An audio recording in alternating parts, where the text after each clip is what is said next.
சாந்தி.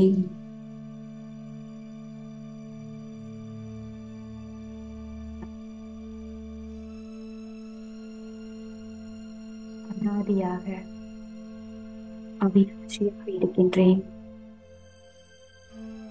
இந்த ஜனன மரண சக்கரத்தில் நான் ஆத்மா வரும் பொழுது ஆத்ம சக்தியை மெதுமெதுவாக இழப்பதினால் விகாரங்களில் வந்து விகர்மங்கள் புரிகிறேன்.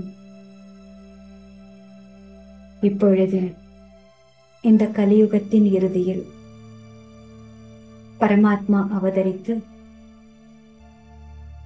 எனக்குள்ளே இருக்கின்ற தேக உணர்வை ஆத்ம ஞானம் கொடுத்து அகற்றுகின்றார். இதன் மூலமாக நான் ஆத்மா எனக்குள்ளே தெய்வீக குணங்களை வளர்த்துக் கொள்கின்றேன்.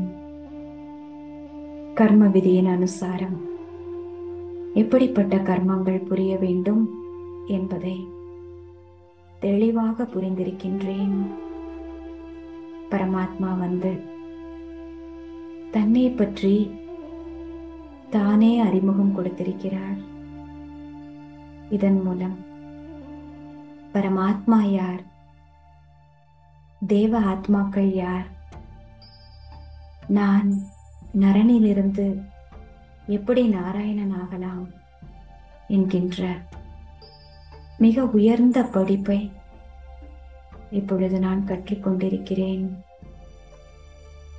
எனக்குள்ளே பரமாத்மா இந்த ஞானத்தை கொடுத்து திவ்ய புத்தியை விழிப்படைய செய்கின்றார். இந்த புத்தியின் மூலமாக எனக்குள்ளே புதைந்திருக்கின்ற பழைய சமஸ்காரங்கள், அதனுடைய பிரபாவம், இவற்றை நானே கண்டறிந்து அதை அகற்றுகின்றேன். நான் ஆத்மா பரமாத்மாவின் அன்பான குழந்தையாவேன். அவர் அன்பு கடலாக இருக்கின்றார். அவரை நினைவு செய்து செய்து அந்த அன்பினால் இருக்கின்றேன்.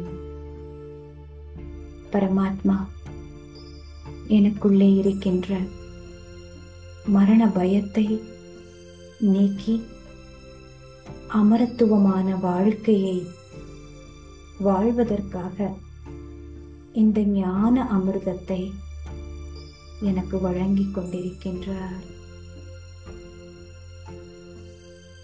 எவ்வளவு பாக்கியசாலி ஆத்மா!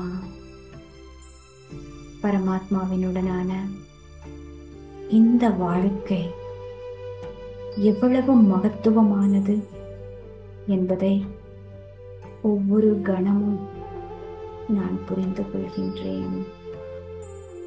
ஓம் சாந்தி, ஓம் சாந்தி, ஓம் சாந்தி.